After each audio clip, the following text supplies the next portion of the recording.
চলো আজ আমি তোমাদেরকে বানিয়ে দেখাবো খুব সহজে মোগলাই পরোটা। এটা যেমন খুব সহজে তৈরিও হয়ে যায়, খেতে কিন্তু দারুণ লাগে। তার জন্য প্রথমে পরিমাণ মতো ময়দা নিয়ে নেব। ময়দার মধ্যে সামান্য নুন ও চিনি ও সাদা তেল দিয়ে ময়দাটা মেখে একটা ডো তৈরি করে রাখবো। এবার মোগলাইয়ের পুরটা তৈরি করব। তার জন্য সাদা তেলে পেঁয়াজ দিয়ে পেঁয়াজটা প্রথমে একটু ভাজা ভাজা করে নেব। তার মধ্যে আদা রসুন বাটা, কাঁচা লঙ্কা কুচি, স্বাদ মতো নুন, হলুদ গুঁড়ো ও কাশ্মীরি লঙ্কা গুঁড়ো দিয়ে মশলাটাকে বেশ ভালো করে কষাবো। মশলা থেকে তেল ছেড়ে উঠলে তার মধ্যে বিস্কুটের গুঁড়ো দিয়ে দেব। এবার সব কিছুকে ভালো করে মিশিয়ে পুরটা তৈরি করে ঠান্ডা করতে দেব।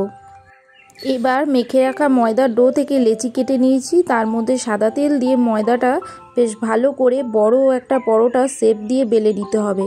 বেলা হয়ে গেছে। বেলে রাখা পরোটাটা এইভাবে দুই সাইড দিয়ে মুড়ে নিতে হবে। এবার একটা বাটিতে ডিম ফাটিয়ে নিয়েছি। তার মধ্যে কুচনো পেঁয়াজ, কাঁচা লঙ্কা, চীনাবাদাম ও তৈরি করে রাখা মোগলাইয়ের পুরটা 2 চামচ দিয়ে স্বাদ মতো নুন দিয়ে বেশ ভালো করে ফেটিয়ে নিতে হবে।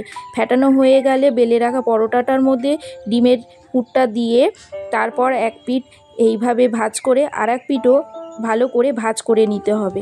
এবার আগে দিয়ে চাটুতে তেল গরম করে দিয়েছি। তার মধ্যে পরোটাটা ছেড়ে ভালো করে ভেজে নেব। এক পিঠ ভাজা হয়ে গেলে আর এক পিঠ উল্টে ভেজে নেব। পরোটাগুলো ঠিক ততক্ষণ ভাজবো যতক্ষণ না পরোটাটা কড়া হয়ে যাচ্ছে। কড়া হয়ে গেলে পরোটাটা এবার নামিয়ে নেব। নামিয়ে ছুরি দিয়ে পিস পিস করে চৌকো চৌকো করে কেটে নিতে হবে। এবার মোগলাই পরোটাটা একটা পাত্রে তুলে নেব ও আলুর তরকারি, স্যালাড ও টমেটো সস দিয়ে আমার থালাটা সাজানো কমপ্লিট করব। এবার তোমরাই বলো মোগলাই পরোটাটা বানানো কতটা সহজ। ভিডিও ভালো লাগলে সাবস্ক্রাইব করে পাশে থাকবে।